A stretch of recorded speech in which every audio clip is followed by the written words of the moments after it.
High আমার প্রিয় ছাত্রছাত্রী, এখন আমি আলোচনা করতে চলেছি আইডিসি অর্থাৎ লাইব্রেরি সায়েন্সের যে আইডিসি পেপারের কিছু প্রশ্ন ও তার উত্তর নিয়ে আলোচনা করব। দেখো, প্রথম প্রশ্ন, সমাজে গ্রন্থাগারের গুরুত্ব লেখো। সামাজিক প্রতিষ্ঠান হিসেবে গ্রন্থাগারগুলির পাঠক তথা সামাজিক মানুষের সঙ্গে তার সম্পর্কের মূল্যায়নের প্রয়োজনীয়তা রয়েছে। সমাজে যে কোনো পার্থিব বস্তুর চাহিদা এবং যোগানের মধ্যে যে সম্পর্ক বিদ্যমান, গ্রন্থাগারের ক্ষেত্রেও সেই একই উপমার আশ্রয় নেওয়া যেতে পারে।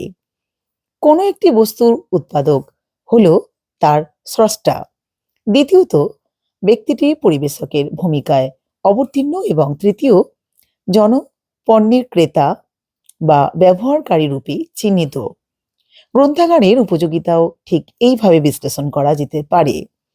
এখানে লেখক এবং প্রকাশক, উৎপাদক বা স্রষ্টা, পরিবেশকের ভূমিকা পালন করে গ্রন্থাগার, এবং ব্যবহারকারী ভূমিকাও দেখা যায় পাঠককে।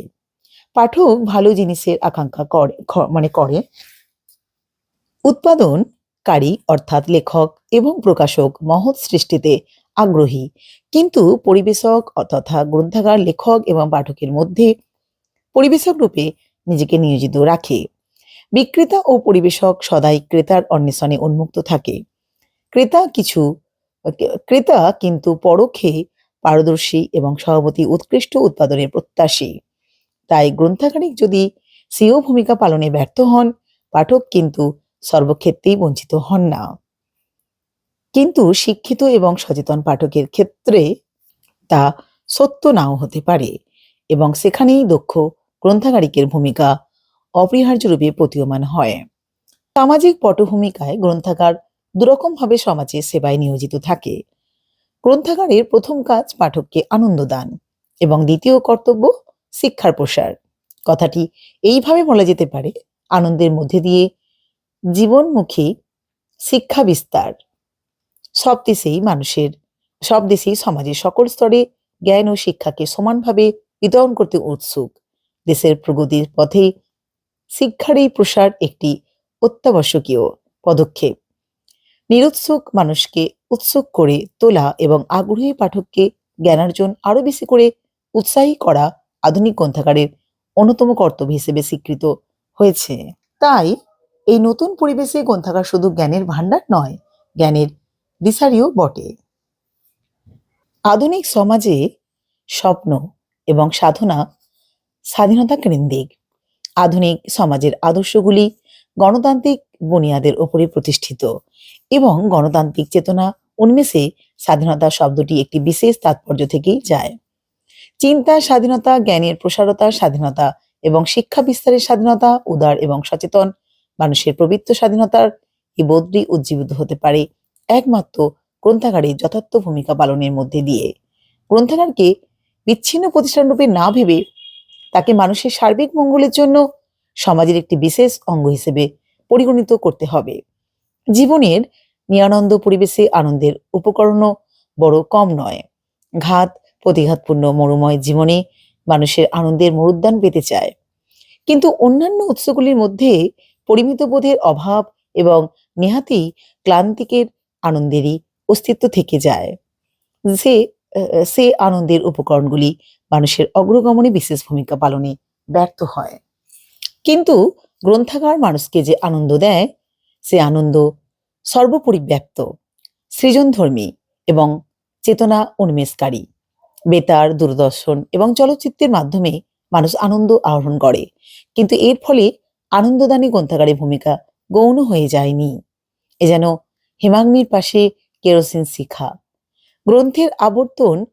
গ্রন্থের আকর্ষণ আদিম আকর্ষণের মতোই দুর্বার, কিন্তু সেখানে আবিলতা নেই, আছে অনাবিল প্রবৃত্ত এক আলোক দীপ্তি, যা মানুষের মনকে অনির্বচনীয় আনন্দে ভরিয়ে তোলে।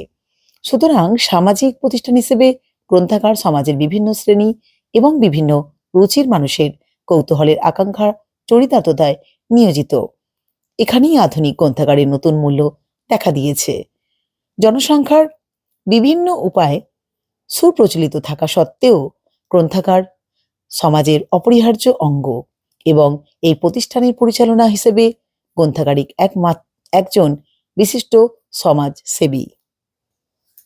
পরের প্রশ্ন, ক্যাটালগ কাকে বলে, এর ব্যবহারগুলি লেখো।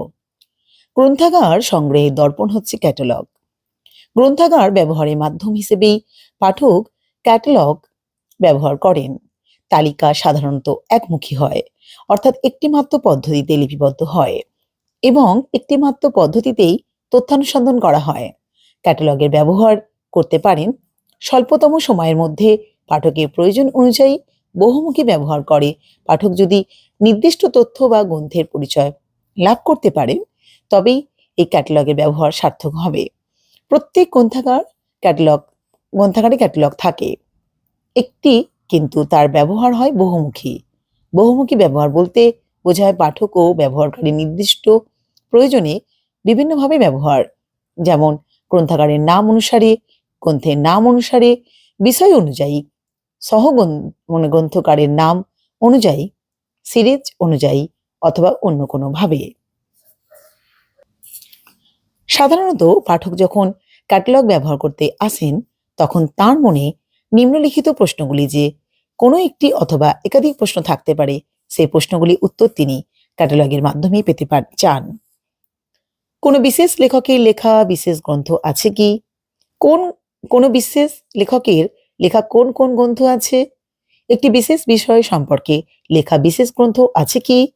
একটি বিষয় সম্পর্কে কতগুলি বই আছে? একটি বিশেষ নামের গ্রন্থ আছে কি? একটি বিশেষ সিরিজের গ্রন্থ আছে কি? এই ধরনের আরো অনেক প্রশ্ন থাকতে পারে। পাঠকের নির্দিষ্ট প্রয়োজনের ভিত্তিতে সেই প্রশ্নগুলি নির্ধারিত হয়। উক্ত প্রশ্নগুলির উত্তর দিতে হলে ক্যাটালগের একটি এন্ট্রি বিন্যাস করতে হবে। 1 ও 2 লেখকের নাম অনুযায়ী, 3 ও 4 বিষয়ের শীর্ষক অনুযায়ী, 5 গ্রন্থ নাম অনুযায়ী, 6 সিরিজ শীর্ষক অনুযায়ী। একই লেখকের একটি গ্রন্থ সম্পর্কে এইভাবে একাধিক প্রশ্ন পাঠকের থাকতে পারে, ফলে একটি গ্রন্থের একাধিক এন্ট্রি প্রস্তুত করতে হবে। বলা বাহুল্য, এক্ষেত্রে এন্ট্রিগুলির বিন্যাস করার পদ্ধতি হবে বংশানুক্রমিক, কারণ পাঠকের মনে নামের বর্ণমালা আছে। এই প্রশ্নগুলির উত্তর যদি সঠিকভাবে পাওয়া যায় তবে পাঠক ক্যাটালগে তার নির্দিষ্ট এন্ট্রিগুলি পাবেন। এরপর তিনি দেখবেন এন্ট্রি কার্ডে নির্দিষ্ট গ্রন্থের বিষয় পরিচয়, এন্ট্রি কার্ডে গ্রন্থের পরিচয় দেওয়া ক্যাটালগ এর কাজ। এন্ট্রি কার্ডে নিম্নলিখিত তথ্য পরিবেশন করতে হবে। এই তথ্যগুলি ক্যাটালগ বিধি অনুসরণ করে লিখতে হবে। 1. প্রত্যেকটি গ্রন্থের মূল অথবা প্রথমে মুদ্রিত গ্রন্থাগারের নাম দিতে হবে।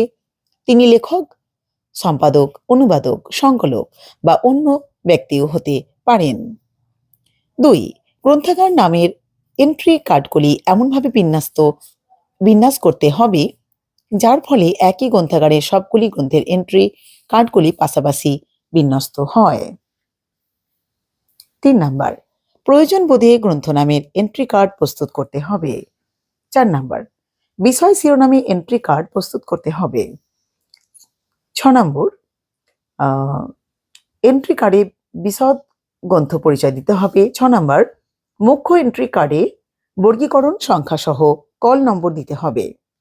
7 নাম্বার, প্রয়োজন বোধে একটি এন্ট্রি কার্ডের সঙ্গে অন্য এন্ট্রি কার্ডে সংযোগ সাধন করার জন্য দেখুন অথবা আরো দেখুন কার্ড প্রস্তুত করতে হবে। মুখ্য এন্ট্রিগুলির মধ্যে সম্পূর্ণ পুস্তক পরিচয় দেওয়া আবশ্যক। অতিরিক্ত এন্ট্রি কার্ডগুলির পুস্তকের সংক্ষিপ্ত বিবরণ দেওয়া হয়। কোনো গ্রন্থের জন্য এন্ট্রি কার্ডগুলি যথাযথভাবে প্রস্তুত করা হয়ে গেলে সেগুলিকে ঠিক মতন বিন্যাস করলেই ক্যাটালগ যথাযোগ্য ব্যবহার উপযোগী হবে। দেখো নেক্সট প্রশ্ন, সাধারণ গ্রন্থাগার সম্বন্ধে লেখো। সাধারণ গ্রন্থাগারের উদ্দেশ্য হচ্ছে নির্দিষ্ট অঞ্চলের অধিবাসীদের সামগ্রিক মানসিক উৎকর্ষ সাধন। এই উৎকর্ষ সাধনে প্রধান বিষয় হচ্ছে যোগাযোগ। অতীতের মানব প্রজ্ঞা থেকে সাম্প্রতিকতম প্রকাশিত তথ্য পাঠকের কাছে উপস্থাপিত করতে হবে। পাঠককে সব বিষয়ে অবহিত করতে হবে।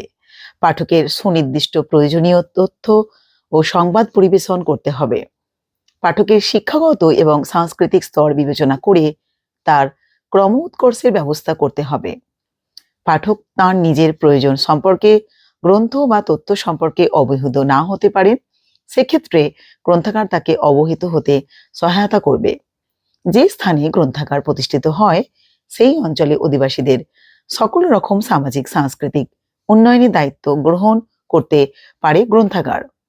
তাদের জ্ঞান চর্চা, শিক্ষা বিস্তার, সাংস্কৃতিক কার্যক্রম, বৃত্তি ও পেশাগত উন্নয়নের সহায়তা, বিনোদন কার্যক্রম, সাম্প্রতিকতম তথ্য ও সংবাদ সম্পর্কে অবহিত করা প্রভৃতি নানা বিষয়ে গ্রন্থাগার কার্যকরী ভূমিকা গ্রহণ করতে পারে। সেই কারণে সাধারণ গ্রন্থাগার একটি গণতান্ত্রিক প্রতিষ্ঠান এবং সর্বার্থ সাধক সামাজিক প্রতিষ্ঠান। দেখো, পাবলিক লাইব্রেরি বা সাধারণ গ্রন্থাগার যথাযথ সংজ্ঞা নিরূপিত হয়েছে 20 শতকের মধ্যভাগে, কিন্তু পাবলিক লাইব্রেরি প্রতিষ্ঠিত হয়েছে এই সংজ্ঞা নিরূপণের অনেক আগেই। কোনো রকম বিভেদ ছাড়াই সমাজের সকলের জন্য যে গ্রন্থাগার তাকে আমরা বলি পাবলিক লাইব্রেরি বা সাধারণ গ্রন্থাগার। পাবলিক লাইব্রেরি নিঃশুল্কে মানে চাঁদাবিহীন সার্ভিস প্রদান করে এবং সাধারণ নাগরিকদের দ্বারা প্রতিষ্ঠিত না হয়ে সরকার অথবা কোনো স্থানীয় কর্তৃপক্ষ যেমন মিউনিসিপ্যালিটির দ্বারা প্রতিষ্ঠিত হয়। পাবলিক লাইব্রেরি জনসাধারণের জন্য উন্মুক্ত থাকে। পাবলিক লাইব্রেরি সার্ভিস অথবা সিস্টেম প্রতিষ্ঠিত হয় উপযুক্ত কর্তৃপক্ষের দ্বারা বিধিবদ্ধ গ্রন্থাগার আইন তথা অথবা বিধির সাহায্যে। S.R. রঙ্গনাথনের মতে, it serves the general public of its locality. It is financed with public funds. It gives free service and it is essentially a service library. সাধারণ গ্রন্থাগার গড়ে ওঠে জনসাধারণের অর্থে। সেই অঞ্চলে জনসাধারণকে পরিষেবা দেয় এবং নিশ্চিতভাবে এটা একটি সেবামূলক প্রতিষ্ঠান। ইউনেস্কোর ইস্তাহার স্পষ্টভাবে উল্লেখ করেছে যে সাধারণ গ্রন্থাগার আইনের সুস্পষ্ট নির্দেশ নিয়ে এমনভাবে প্রতিষ্ঠা করা উচিত যার ফলে দেশ জুড়ে সাধারণ গ্রন্থাগার পরিষেবা সম্ভব হতে পারে। লক্ষ্য হলো ব্যক্তি জীবনে উৎকর্ষ সাধনের মাধ্যমে সমাজ জীবনের উৎকর্ষ বৃদ্ধি। সাধারণ গ্রন্থাগার একটি গণতান্ত্রিক প্রতিষ্ঠান এবং জীবনব্যাপী সার্বজনীন শিক্ষার প্রতি এবং গণতন্ত্রের অবস্থার ব্যাপারে এটি একটি চূড়ান্ত দৃষ্টান্ত। সচেতন নাগরিকদের জন্য এটি জ্ঞানের উৎস যাদের সম্মিলিত বিচারধারার উপর গণতন্ত্রের অধিষ্ঠান। সাধারণ গ্রন্থাগার যেহেতু স্বশিক্ষায় প্রতিষ্ঠান, সেই জন্য প্রতিটি পাঠক বা সদস্যকেই সাধারণ গ্রন্থাগার এককভাবে দেখতে হবে। প্রতিটি সদস্যদের প্রয়োজন, শিক্ষাগত উৎকর্ষ, মানসিক দৃষ্টিভঙ্গি, গ্রন্থাগার ব্যবহারের উদ্দেশ্য ইত্যাদি পৃথক।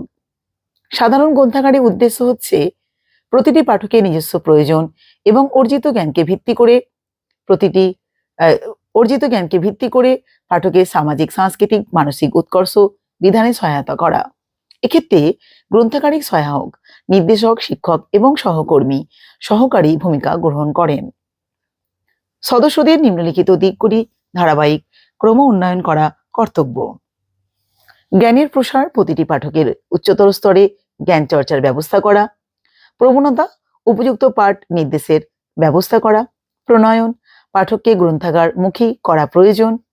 অবহিতকরণ, প্রতিটি পাঠক যাতে নিজস্ব পরিবেশে নিজের কর্মমণ্ডলে যোগ্যতর হয়ে উঠতে পারেন, সেই জন্য তাকে প্রয়োজনীয় বিষয়ে অবহিত করা গ্রন্থাগারের উদ্দেশ্য। প্রেরণা দান, মুদ্রিত গ্রন্থের নিষ্ক্রিয় সংগ্রহশালা না হয়ে সামাজিক উন্নয়নে সক্রিয় ভূমিকা গ্রহণের প্রেরণা দেয়া। তথ্য স্বাক্ষর, আধুনিক প্রযুক্তি ব্যবহারের মাধ্যমে তথ্য ব্যবহারের দক্ষতা অর্জন।